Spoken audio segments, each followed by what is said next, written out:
alaikum warahmatullah, and a very good day to all of you out there. Today we're going to discuss question common test April 2019 question 3. Question 3 is on FAR140 investment property. Let's start.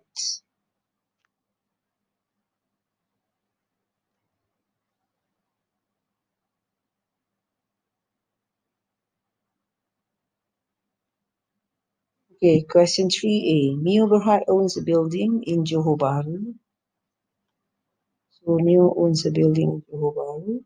The building was acquired in 2010. That is the date of acquisition, the date of initial recognition, and it was rented out to third party. So rented out to third party is actually for usage under FAR140. One is that being rented out to the third party, and second one is that for capital appreciation, and the third one it goes on for both, right? So this one is under the category that it is being rented out to third party. We use the building as a traveller hostel. So that does not really matter. What matters is how you as the reporting entity use the building. So it was rented out to third party. Third party is the one that used the building as a traveller hostel. On 1st of January 2019, which is the current year, you take over the building and rent it out to the workers. So when you take over back the building from the tenant, the third party, they rent it out to the workers. So now it is no longer used under FAR140. This is rent out to workers, which is owner-occupied property.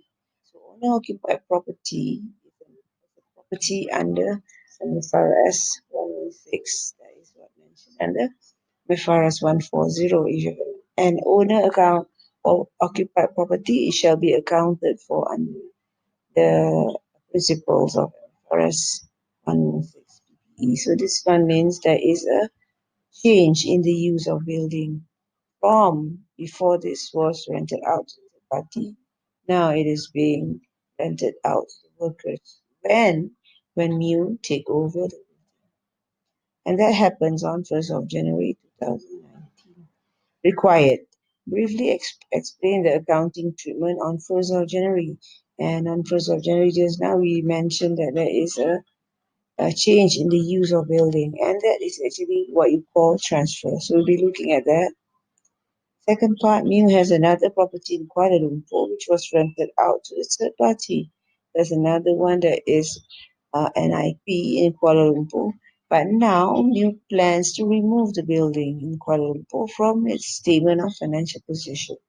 So Mew plans to take out or to exclude or to eliminate the building from the statement of financial position. They do not want to show anymore that property in Kuala Lumpur in the software.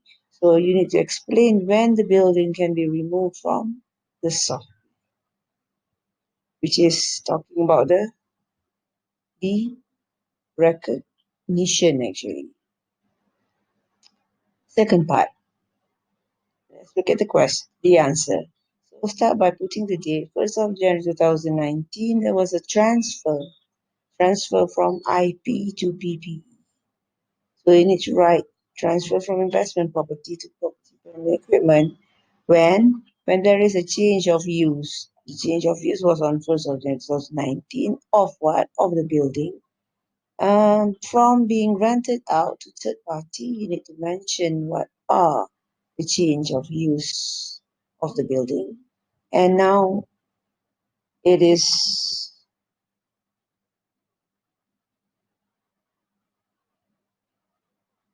rent out to the workers. So that gives you 2 months. Second part is about the derecognition. So these are the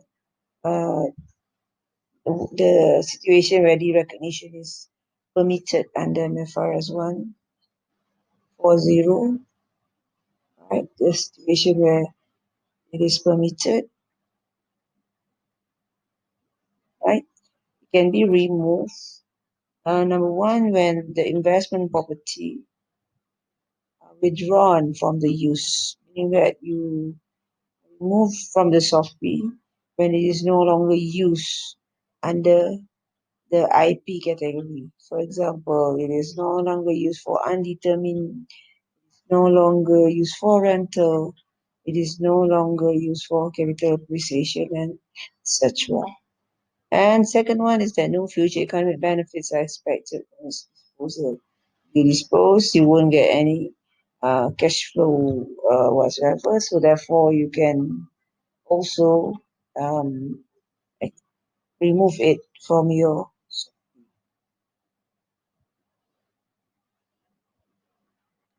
second part, question 3B. Is a company called Star, perhaps. Star is the reporting entity. They completed, so they don't acquire, they complete their own construction of an office building at a total cost of 5.5 million. This is the initial cost, and that was completed on the 31st of August 2015. The estimated useful life on this date, 31st of August 2015, was 50 years. So this is important if you adopt cost model for the accounting for IP, but you need to read further to see whether it is adopting cost model or fair value model. The office building was rented out. So if the office building was rented out without any further information, here you can assume it was rented out to the third party. So therefore, it is likely to be an IP. And you have received rental, meaning that Starbucks had received rental which is from the security and maintenance service that it provides to the occupants of the building. So it's Star Berhad that provides the security and maintenance. It is not the third party or the one tenant that use the building that provide the security and maintenance, but it is the reporting entity itself. And that one is generating 12,000 per year. However, these services are insignificant to the whole arrangement. So the word insignificant to the whole arrangement is actually an indicator that the ancillary services in the form of security and maintenance provided, yeah, it's not significant, right? So if it's not significant, the building shall be accounted for as IP. The building shall be accounted for as IP if the services provided are insignificant. However, if this security and maintenance provided are very significant or significant to the occupants of the building, generating more than 12,000 per year and income which is significant, these services that is significant would not be under MFRS 140. It will be categorized under MFRS 116. So there's just a recap of the word uh, significant and insignificant pertaining to property with ancillary services. So this office building comes with ancillary services. However, these are not significant, and therefore we can conclude that Starberhad should have accounted this as an IP.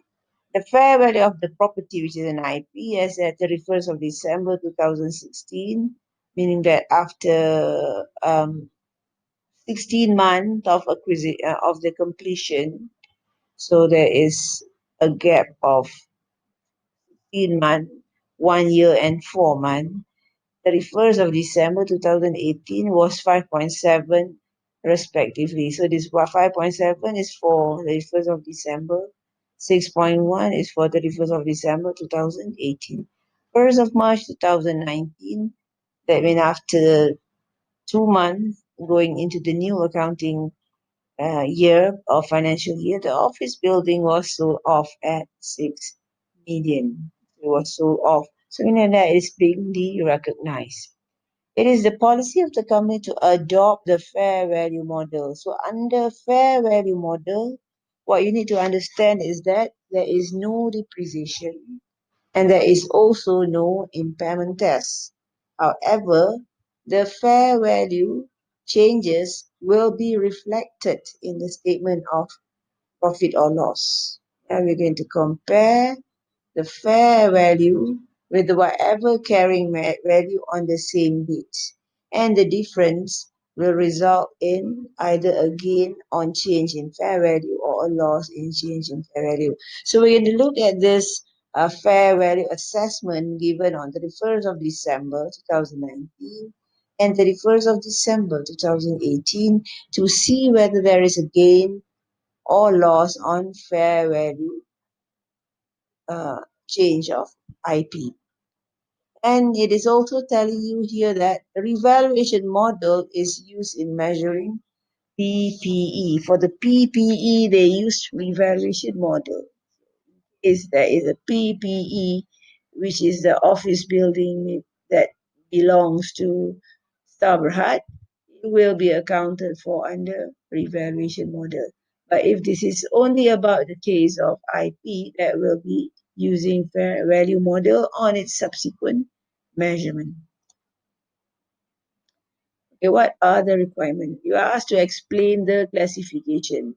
Classification is actually to decide which MFRS is to be used for the office building, which MFRS apply to the office building classification, or what are also the accounting treatment on the day you decide that is an IP or it is a classification, decide which MFRS apply. Second one is to prepare journal entries for the year ended 31st of December 2016, meaning that to record the fair value changes as well as to record maybe the rental income.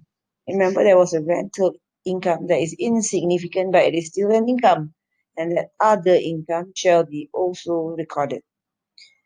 And then that is asked or required for 2016, 2018. Okay, the gain or loss on disposal. So there will be gain or loss on disposal because on 1st of March earlier, there was a building being sold off. So there is a disposal that total up for 12 marks.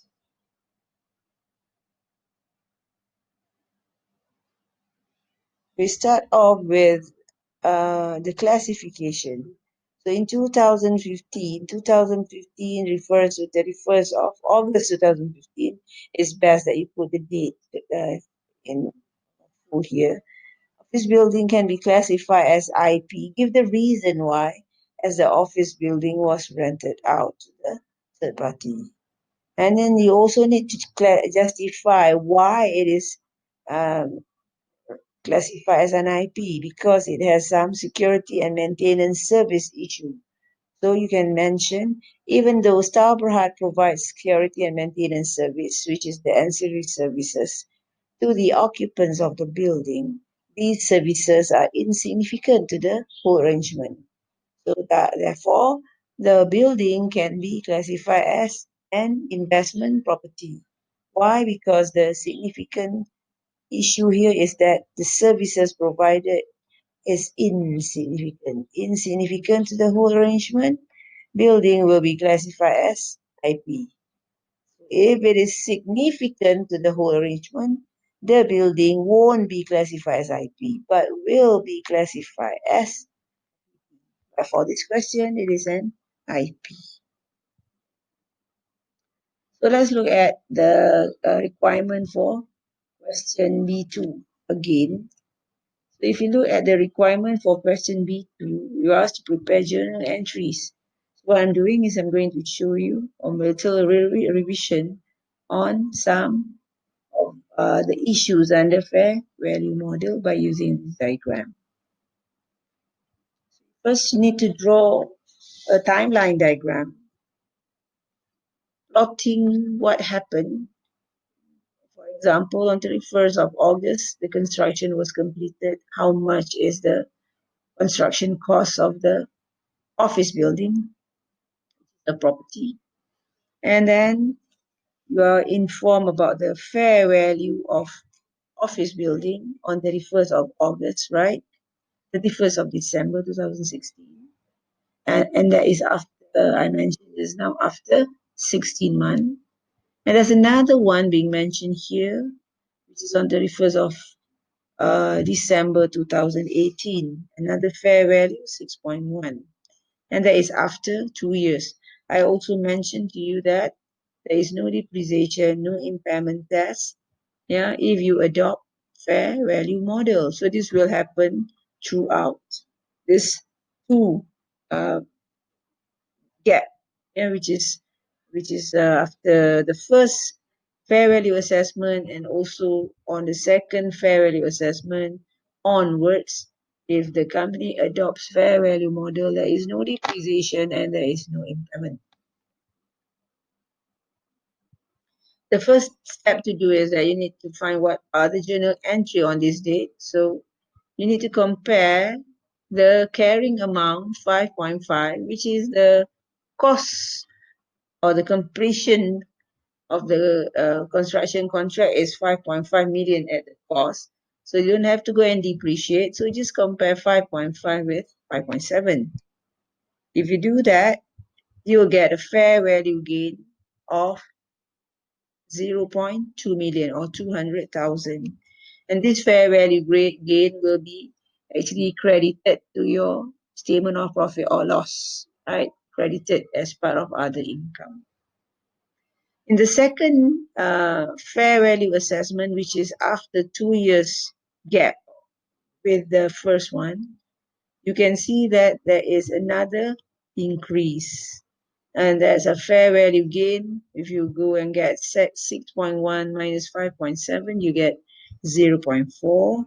And there's a fair value gain. It will also be credited to the software. So this is what is required for you to do in the requirement to do the journal entry as at 31st of December.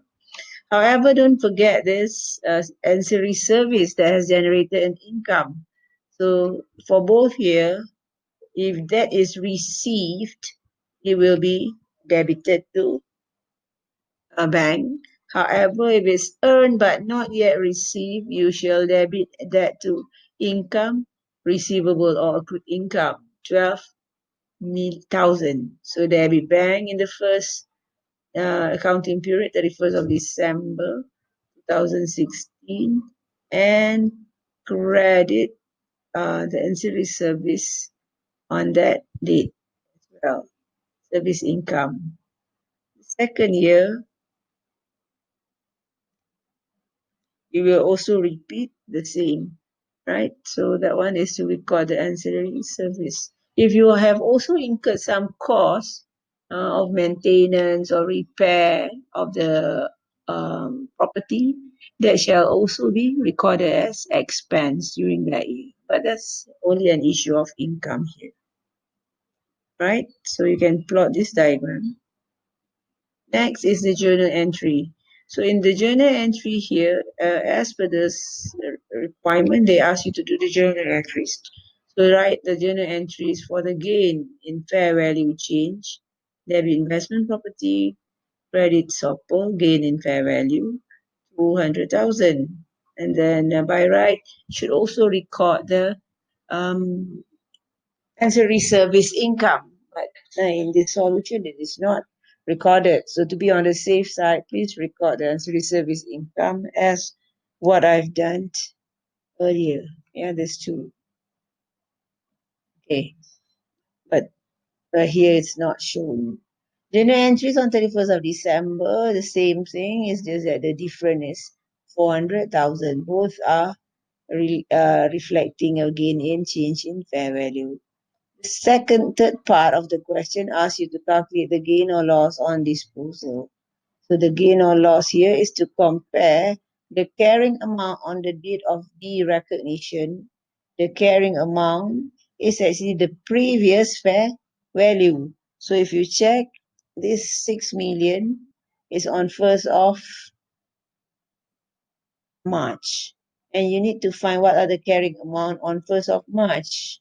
So you don't have the carrying amount on 1st of March, but you do have the carrying amount 31st of December 2018. So the most recent fair value will be the carrying amount, 6.1.